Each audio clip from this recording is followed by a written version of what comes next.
I've considered buying a traditional smoker before, but the thought of camping out in my backyard to keep my food's temperature consistent for countless hours has ultimately kept me away. For me to finally invest in a smoker, it'd have to be self-sufficient and hassle-free. Being able to use it indoors all year round would be nice too.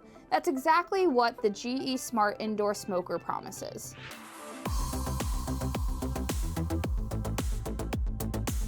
Yeah. My husband would die. That's awesome. Where does this thing run? That's incredible. I'm just about ready to get smoking, but before I can think about putting any food in this indoor smoker, there's two things I have to do. First, I have to fill up this water basin with enough water that it will safely extinguish the pellets as they burn. Of course, we also need to fill the auger up with some pellets. This bag of pellets comes included with a purchase, but you can use any pellets that you have. If you have an outdoor Traeger, for example, you can use those pellets as well, as long as they're wood-burning pellets. This machine is big on the presets. It wants to take as much of the hassle out of actually smoking food as possible. It's great for beginners in that sense. So there's a few different settings here. You can do your own custom one too, but we're gonna start with chicken wings. How could we not, right? So we're gonna be making wings on that mode. I'm gonna press to confirm. I also want to get my probe in there. So let's see where this goes in. I'm super curious to see how long this thing takes to preheat. It's 233 right now. I imagine we're gonna need a few minutes, so let's go prep our chicken wings. The temperature range is 150 to 300 degrees Fahrenheit, so it can smoke your meat and also keep it warm for up to 24 hours after you're done cooking. So we're gonna do two different types of chicken wings. We have a buffalo rub, and then we're gonna go in with a plain poultry rub and zhuzh it up with some barbecue sauce after they're done cooking. Apparently we can fit up to 40 wings in here. This pack we got comes with 38, so we might as well try to get them all in there to see if that's true. Now this is technically a countertop appliance, but it's certainly not comparable in size to average coffee makers or toaster ovens. Those look fire. So not quite 20 minutes, but definitely over 15, and our smoker is preheated to 300 degrees, which means it is time to get these wings cooking. And now we wait.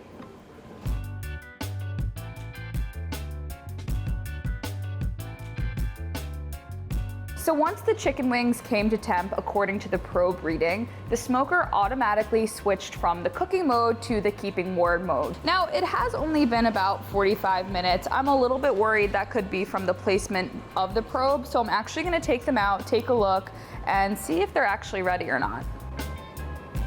That's a nice thick one, right? Okay, so we're going back in.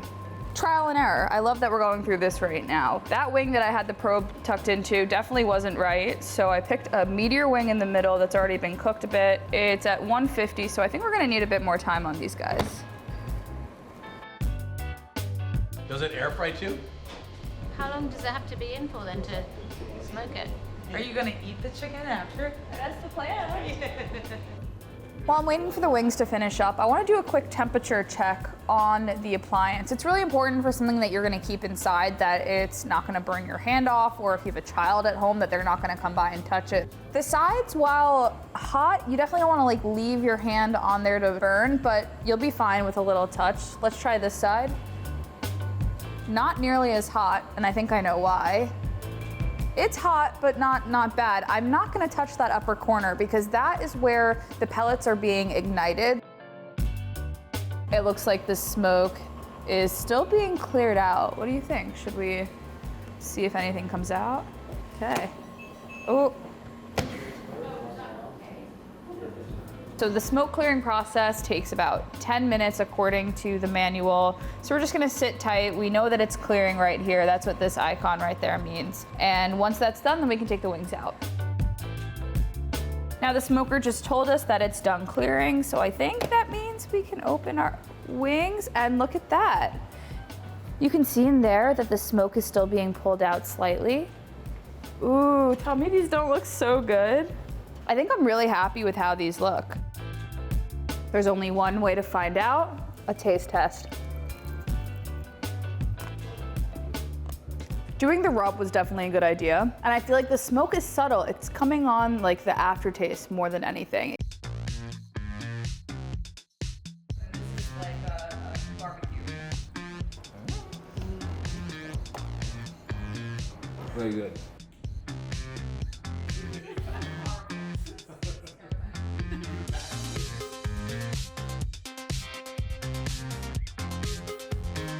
The GE Smart Indoor Smoker. It's also quite a bit more expensive than your average indoor appliances. It costs $999. So what do you get for that?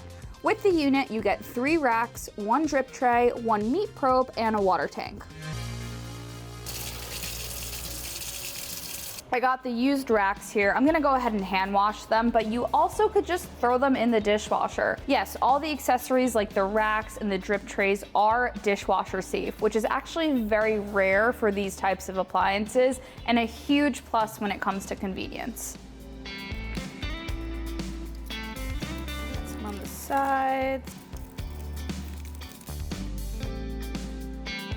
I told myself if I ever got a smoker, I would have to make smoked cream cheese. I've seen so many recipes online for it, and it always looks so good. We had that going in there for nearly 2 hours at about 225, and now we have a nice little appetizer dip.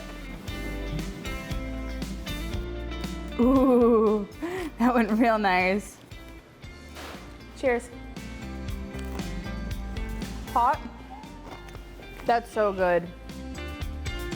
The question is whether the GE Smart Indoor Smoker can make great tasting smoke-infused food. The answer is yes. That said, you have to take things like size and whether this is something you'd actually see yourself using into consideration before investing. I know I'm definitely gonna be making a lot more things like this in my indoor smoker. Let me know what you think I should try doing next though, and be sure to check us out on social at Tom's Guide. As always, I'm at Kate Kozich. Thanks for watching, I'll catch you next time.